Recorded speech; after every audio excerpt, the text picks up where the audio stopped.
Anthropic is confidentially filed for IPO. It's not confidential. Like we aren't supposed to know about this. Like that's public. Like they made an announcement. It's not confidential in that sense. The numbers are confidential and the contents of the filing are confidential. And that's because the SEC gets a chance to give them comments on it to say like, hey, you're talking about your net dollar retention rate, but like you don't actually give the number anywhere. Or you don't have like a great bridge on your adjusted EBITDA here. Like you need to put that in, or you cannot credibly make that claim to the public. And so it's basically like a draft. That's what it means.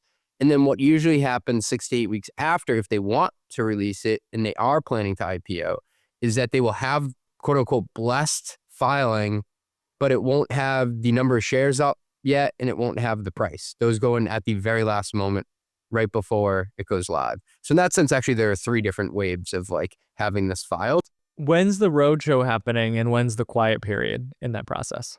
The roadshow usually happens 6 weeks before the IPO, but you have to have this filed before you start the roadshow. When's the quiet period? Quiet period.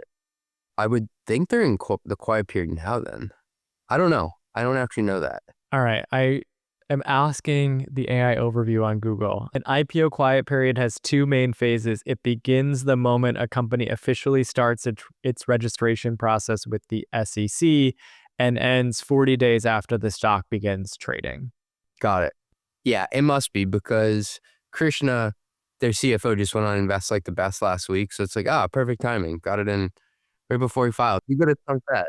Yeah, they probably did a wave of publicity. But back to your question, when can the employees sell their shares? Typically 180 days or 6 months after they go public. So that's why there was such like the uproar over like Figma's amazing stock pop on day one, but it's like the employees are sitting there and they can't do anything about it, right? And then by the time the lockup ends, it's at 20% of what it was at before. So that's what can make it like a difficult conversation. And like you can kind of see it from both ends, right? Like if you're Anthropic, you don't want the top AI engineers to just walk on day one, right? That's not good for anybody. But on the other hand, you're like, if you look at, I think it's 14 of the last 18 IPOs, by the time the lockup expires, the shares are below what they listed at. We'll have to stay tuned to see if these employees made the right call. I suspect they did by walking away at this $350 billion valuation, but a lot can happen between now and, 6 to 12 months from now.